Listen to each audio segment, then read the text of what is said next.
Beautiful. In the 5 years since the original Happy Feet, Mumble has gone from a worried kid to a worried dad, so I don't know whether there was a challenge here. Well, some of the same things kind of ultimately face him. You know, he's got his son, which is his big challenge in this, you know, establishing a relationship with his son. But he's still, like, the things that made him the character in the first one, you know, jumping into a world where he's not super familiar and having to sort of figure out his way, having challenges that he faces that are seemingly insurmountable. Those are similar things that happen to him in this one as well. I think George Miller, he's far more Louis Buñuel than he is Walt Disney. He likes his darkness, and you look at Babe Pig in the City, you look at the first Happy Feet, and obviously the Mad Maxes. There is a sense that that first film was like a, you know, it was just full of existential angst, and this is like 100 minutes of shimmering, kaleidoscopic, beautiful, you know, anxiety for kids. There's a sort of, you know, he gets down into that great way to describe it. But is that something that attracts you because this is not your typical Walt Disney moment? This is kind of dealing with issues all the time, that just how people overcome fears, how they establish themselves as people, or penguins in this case. Part of the attraction, I guess, for you then. Absolutely. I mean, I think that's what we loved about the first film, the fact that it was an animated family film, but it also got into real human issues. It had real things to say, and the characters are going through major changes.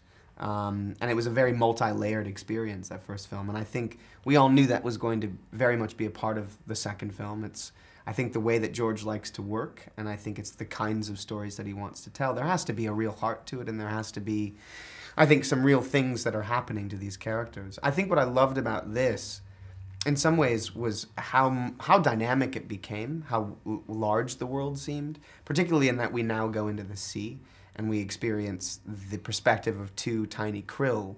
But in some ways, those krill are going through huge, much larger existential issues than the characters on the surface. And then it's that kind of thing of, like, you know, what are we in the world, or in, you know, sort of juxtaposed against the cosmos? And that's the questions that they're asking. And it's amazing. Extraordinary in the context of an animated movie, but it's also that thing where you can see it and take those things from it. They're all there for you to sort of pick and choose what you get from it, but it can also be enjoyed on this sort of visceral level as well.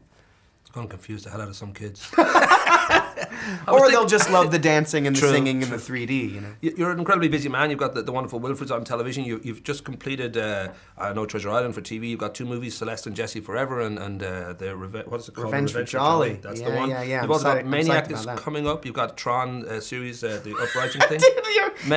Maybe these are all part of, but you've also got Peter Jackson's I don't think I could list it off that fast. But I think you've got Peter Jackson's Dwarfs Gone Wild double bill down in New Zealand. Dwarfs Gone Wild! 13 of the fuckers. Was it ever a kind of concern on your part that the difficult second album syndrome might kick in? Because it took a long time to get this up and running, and Guillermo was there, Peter was there, and all that. But I don't know if there's a part of you thinks this is, you know, such an expectation, because we did such a beautiful job the first time around with Lord of the Rings. Will this be difficult second album? Will this be Sandinista? Will it be Tusk? Oh God, if it was Sandinista, that'd be kind of rad. You know, I don't think so. I think that the anticipation is super high, and understandably. It's largely the same creative team. So Alan Lee and John Howe are down there doing conceptual art.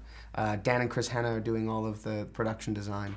Andrew Lesney is shooting it. You know, from a technical and artistic standpoint, it's very much the same team.